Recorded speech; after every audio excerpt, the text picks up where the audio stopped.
My name is Sheena Puls, and I am a tribal enrolled member of the Fort Belknap Indian community. My tribes are Arapaho, Assiniboine, and Gros Ventres, and I work currently at the Lane Education Service District. I work for the Native Youth Wellness Program. Would you like to tell us a little bit about the work you're doing at the wellness program? Yeah. So what I do is I support the Bethel, Eugene, 4J, and Springfield school districts, Native Youth programs or NASU programs that they currently have. And I go and try to encourage children to learn more about the culture, the traditions, and keeping those fundamental curriculum available to those children and letting them know that they're there. We also hold community nights and things like that last Tuesday of every month at the LCC Longhouse, and we do tabling and outreach to the community as well, so they know who we are and what our program is about. Right. So I was wondering, when you're doing these activities with the kids, are you specific to the local tribes, or is it more geared to whatever majority tribes that are within that group? It depends. It's usually like student voice led, so whatever they're interested in learning about or talking about or wanting to know. We do associate with the local tribes. There are 9 in Oregon, and so we do try to reach out with those, but also again the NASU programs within the colleges or within the schools, high school, middle school right now. Is where you can find us, and we also give out books to the tiny tots at powwows and things like that. So it's just very helping the kids like grow and learn, doing beading or basket weaving, or learning about regalia, making ribbon shirts or ribbon skirts, anything that has to do with first foods. Oh, there's just so much, and the list can go on so long, but that's mainly like, where we are with helping the community and the kids and the teachers, and making sure that the students are actually able to learn and know about their culture or their identity. Are these activities mostly led by volunteers or community members, or are they mostly people that are already hired on? So sometimes we do community events throughout the community. Sometimes the schools have their own events held also, where they have summits. Again, the powwows we attend and things like that. There's Native American arts and crafts makers.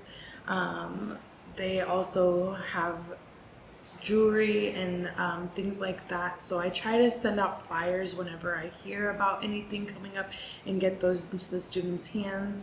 Always announcing and just making sure that they know what is happening in their local community so that they're able to attend. Because when I was in school, we didn't have these type of programs. We didn't have anybody that was Native coming into our schools and teaching or helping us learn anything about our culture. At that time, they were trying to erase the identity of Native American people. And so it wasn't something that I was taught or learned growing up.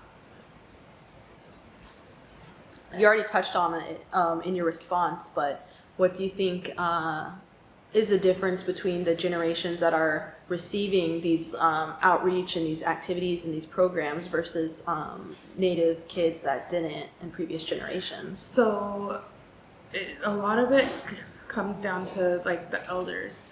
The elders are in our community that are Native are either passing away or they're no longer going to be here soon.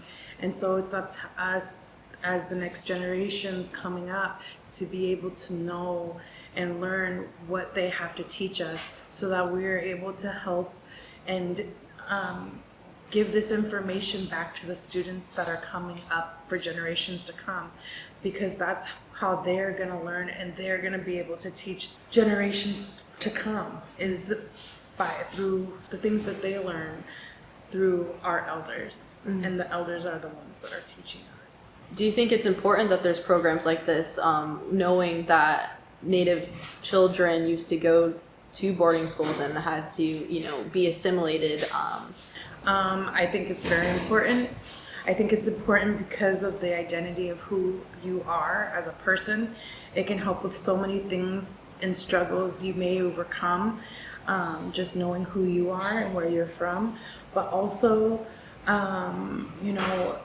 just for me, I've had to do some of my own research, and that's something that I will always recommend is always doing your own individual research of whatever it is, because there's a lot to learn and there's a lot of knowledge out there to know about. So reading, writing, whatever it is that you feel is going to help you throughout your journey. I had to go do my own research about my tribe. I've never been to the reservation, and my tribe is located in northern Montana, southern Canada. So I discovered that they considered us the White Clay people, because they lived by the Milky River up near Montana and Colorado, things like that. And I didn't know that growing up. A lot of these things I didn't know growing up because I wasn't enrolled until I was an adult. But my mom, she always tried to instill and ingrain things into our lives to let us know, like, you are Native American, so you need to also know who you are and identify with that as well. She'd take us to powwows, and I remember growing up going to powwows with my mom, and that is something that is so nostalgic for me because I have children now and I'm able to take my children to the powwows and show them, that there are dancing, there's music, drumming, and the way that the music and the movement just make you feel inside is just amazing. And it's so indescribable, but you can feel the presence of your ancestors and you can feel everything through Mother Earth and everything she has to offer you. And it's about every living thing, not just us as human beings, but also the plants, the trees, the life outside, the animals, and all that is all for us to be able to know about. How did you come to work for the Native Youth Wellness Program, and what is your work like? You touched on it a little bit, but if you want to expand. So I actually started working for the Native Youth Wellness Program in March of this year, 2024. And I'm part of the 24-25 school year. What got me my position is because I was my prior career was managing the UPS store in Junction City, and I started just applying for other positions that I felt were more, the salary would be better and things like that. But I had spoke to someone who had told me you should start applying for things that you love, or something that is going to be more important to you, where it's going to make an impact for you, that you're going to love getting up and waking up to go do. And I applied for this position and I got interviewed. It was very, I'm not going to say it was difficult for me at that time because 1 year prior to my starting of this position, my mom had passed away. And so I know this is something that she would have been proud of to see. And she would always tell me, go try applying with the natives or with tribes and things like that for an opportunity, look for that. And I was just thinking, Mom, I'm in Eugene. There's not very many opportunities for Native people in Eugene. Like, I know you live in Hillsborough, so Portland has a more broader area of things to be able to get into and things like that. But out here, not really. And I fell into this, and for me, it was my calling. Do you have a favorite part of your job? My favorite part of my job is helping people, working with people. I've always wanted to help people growing up. I don't like hospitals or anything like that. So I didn't ever think like being a nurse or being a doctor or something like that was going to be something that I wanted to do. Um, I don't like hospitals. It's just not my thing. So I never went down that route, but I love helping people, and I love helping younger people, older people. It doesn't matter. Like, as long as you're helping somebody else be their better self, then for me, that is warming for me. That's what I love to do. When you were younger, did you have any Native role models, or were they just broad role models? And My mom was my biggest role model. She was a beautician, and she went to cosmetology school when I was young. And she got her cosmetology license. So I tried to take that approach as well and follow my mom's footsteps, and I realized that wasn't something that I was too interested in.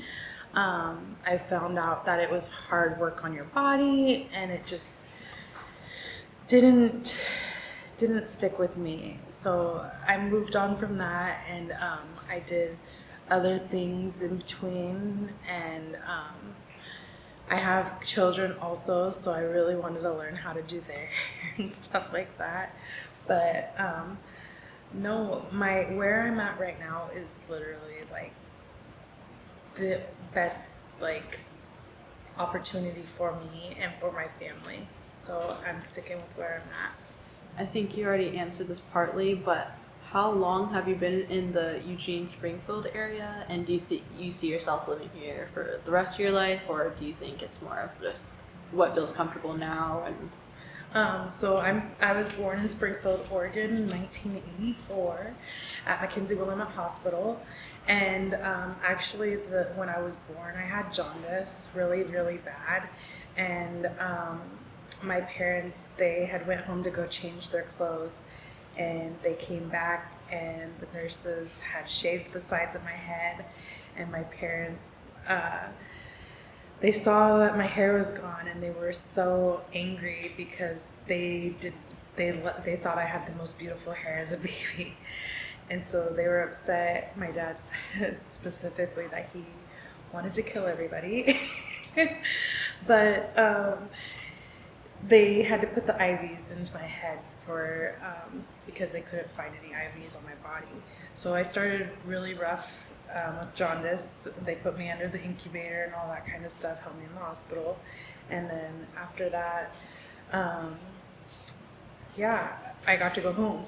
So I've grown up in Springfield the first decade of my life. I went to elementary school at Mount Vernon, and my sister went to Head Start. My brother, he went to Briggs Middle School and Thurston High School. And I eventually moved away at 10. We moved to Central Oregon. So I grew up in Crooked River Ranch and Redmond area. And then we ended up moving back down here to Eugene, and that's where I graduated from North Eugene High School. For me, anytime I leave this area, I get homesick, and I could be gone for literally like 2 or 3 days and just want to come back to Oregon. It's literally what I know, where I'm from, and I plan on raising my kids also here. They're going to school here, and so for me, I don't plan on leaving anytime soon.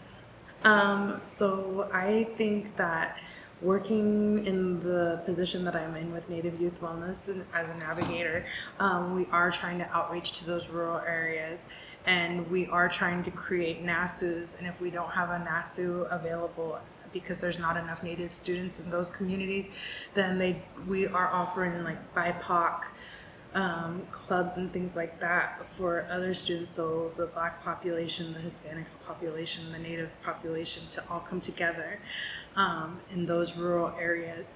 But in the city areas, there are enough students for there to be NASUs put together, and there are students that are attending, and a lot of these students, they want to know They want to know who they are. They want to know about their traditions. They want to know about their culture.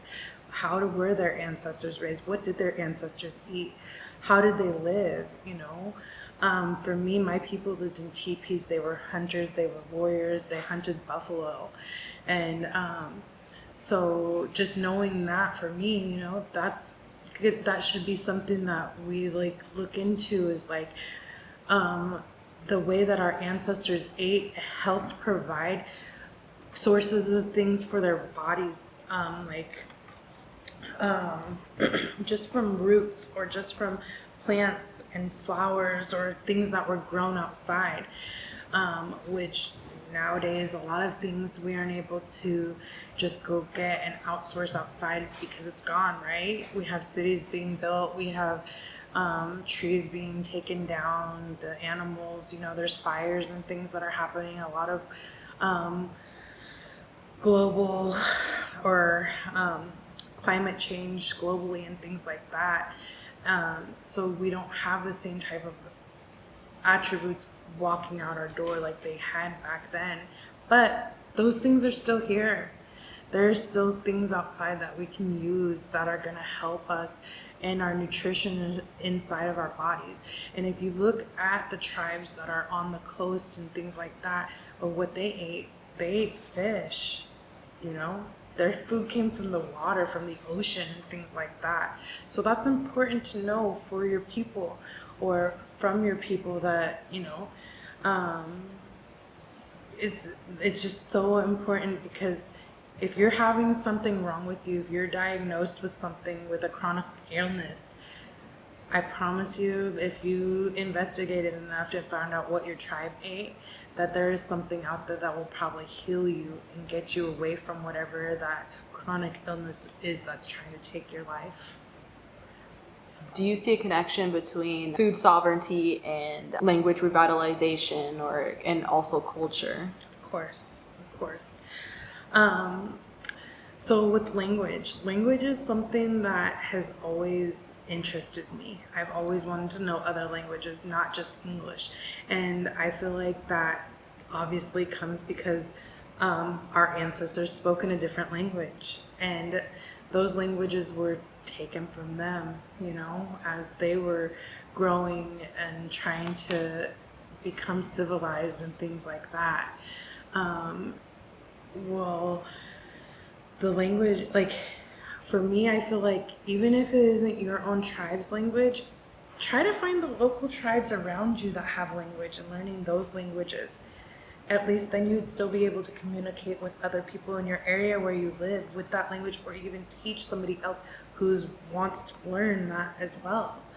But also, for me, just because I'm not in Montana where my tribe is or my reservation is, it doesn't mean that I don't want to learn their language as well. I would love to learn their language. I would love to learn Spanish, just to be able to communicate with Indigenous people out of Mexico and things like that, because that is also a part of who I am. There's just so much that language is not just words. They use pictures. They use their hands as symbolization and things like that as well, to be able to speak and communicate with each other.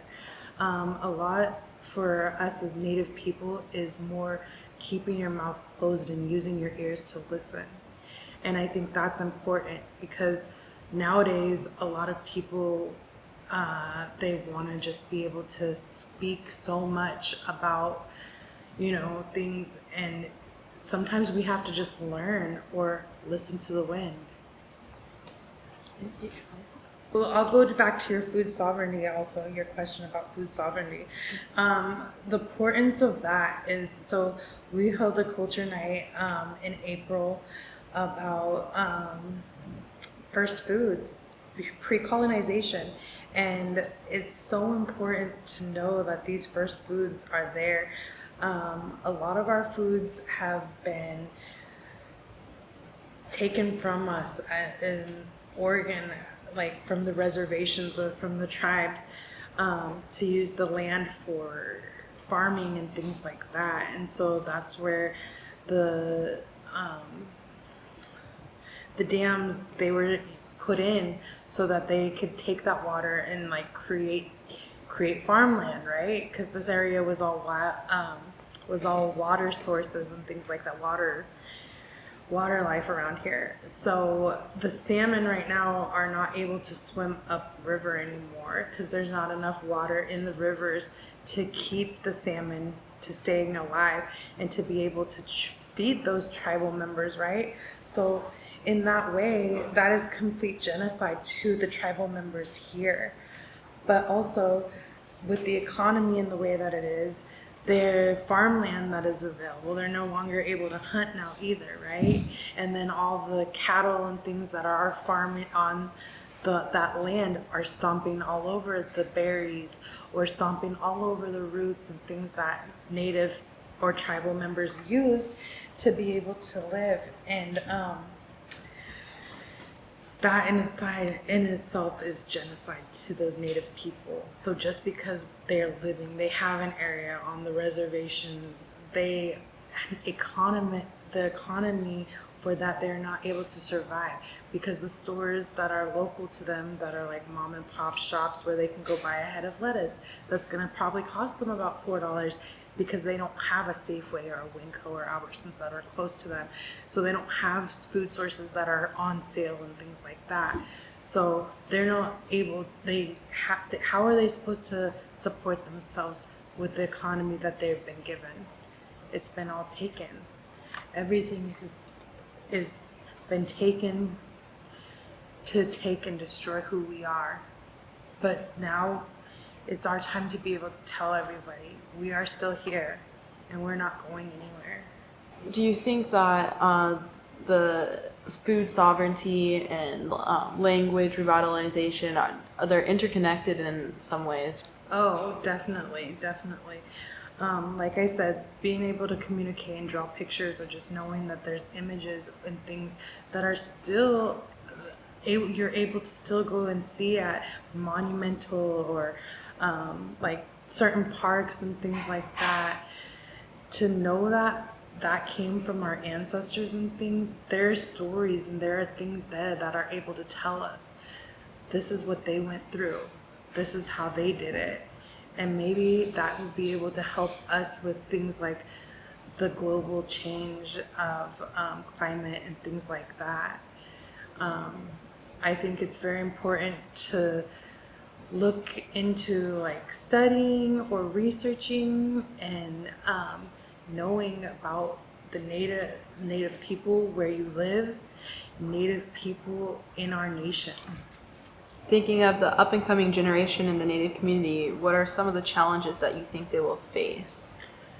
So it's just because it's a different, time, and I'm not growing up in this generation. I'm already at my adult age and things like that. There's a lot of difference. A lot of things are now social media or like you can find it online. There's the internet and things like that, which I didn't have growing up. I noticed for me, a lot of kids don't go outside anymore like they used to. And I did a little bit of my own research and found that we are known as the generation to be inside. We do everything inside.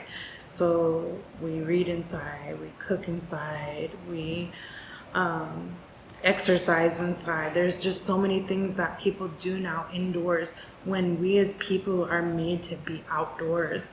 We were meant to be able to go outside to gather berries or fruit and foods. We were meant to be outside to go hunt or fish or be by the water.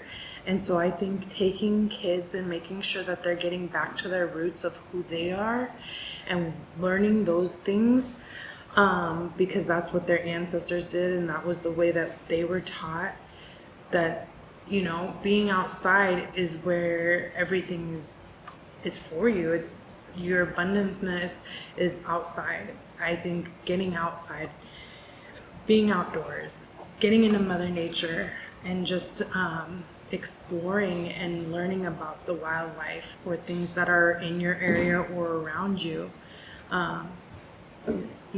Take a look. It's all there. That's really good advice, I'd say. What was going to school like when you were younger in elementary, middle, or high school? And were you able to connect with other Native students or the overall Native community in Springfield, Eugene area? So growing up in Springfield and going to school, I mean, they didn't really offer programs, or at least I never was told about programs for Native youth or Native students and things like that. Um, my mom, she took us to powwows, and so that was really where I was able to learn about my culture and like traditions and things like that. And so that's something that still is with me because I take my children to powwows and things like that. But as far as going to school, like I, for what my reservation is in Montana, like I mentioned, so I never got to go to my reservation since I'm in Oregon, born and raised here. And so my mom, just to keep it culturally appropriate, would just take us to powwows locally here. And it didn't matter to her, like, if it was a local tribe or if we would drive away, you know, going to Portland or things like that to go to powwows and stuff. She just wanted to make sure that we knew, like, our Native heritage and things like that. And so as far as going to school and growing up, like I didn't really know any other Native students. The only people that I knew were my brother and my sister. And we didn't know, they didn't teach us about like our culture. They didn't teach us about our heritage or anything like that. Everything that I've learned independently on my own and done my own research basically. But it is very important that we continue to teach students in school about their culture, about their heritage, about their identity and things like that. That will help with the prevention of things like suicide or addiction and as they grow up and, you know, find their journey as they go. Do you remember if there was a lot of Native students in your classes in like elementary or middle or high school? Growing up in Springfield, there were not. I honestly hung out with Hispanic people a lot more because that's what I identified as. They had dark hair and dark skin just like me. So I didn't know about like my Native culture and my identity as a 10-year-old growing up in Springfield, Oregon and things like that. Yes, my mom took us to powwows and we were still learning. I'm still learning to this day more about who I am and about my people and what they went through and things like that. Do you think that there's an increased amount of Native students in the Springfield, Eugene area now, or do you think it's about the same? I think that with the way that the structure is currently, things can be reevaluated. For me, currently, I'm an enrolled tribal member through my reservation, but I'm the last descendant of my mother, and so my children are not able to be enrolled tribal members, which to me is a problem because they are not able to go to community events or get certain types of scholarships or offers and things like that. But they are, because there's not enough blood quantum in them to be able to be enrolled. So I feel like that is something that could be readjusted. I don't know. I'm not a tribal leader like tribal council. So, but I think that as we move forward looking at it, there are a lot of kids who are Native and need to know who they identify as or who their culture is or who their heritage is and be taught that. It's really hard, I think, for a Native kid to be told that you're Native American, but we don't know what tribe you're from. And the enrollment process is just, I feel like there's a better way out there. And I get the question all the time in my work of how do you enroll through your tribe and things like that. I just feel like there should be more accessible ways to be able to come across those types of things. If you could say anything to a younger version of yourself, what would it be? I would say to love myself, to learn to love myself, and not just like in a romantic love type of a way. It's to love who you are and everything about you, because you're not able to love and care for somebody else if if you don't love yourself first, and then that will bring more people to love who you are, but also it will help you to be able to help love everything around you, and to love what you're like, love, other people, other things, your relatives, makes you a better friend, all those kinds of things. If you know who you are, and if you're able to love and feel who you are and your identity. Right now, I want to give you the opportunity to speak on anything that you want to get out there. Could go on for as long as short as you want. So I want to just speak a little bit about my immediate family. So my dad is from the Lowell area in Oregon. My mom, she was actually born in Wilmington, Delaware, and she grew up in Detroit, Michigan, and was relocated to her reservation when she was about 9 years old. When she got to her reservation, her family was there, her aunts and cousins and stuff like that, but she came from the city, and so they put it into perspective for her that you're now not in the city anymore, so you need to be able to fight and protect yourself, basically. And so my brother, he passed away in 2018.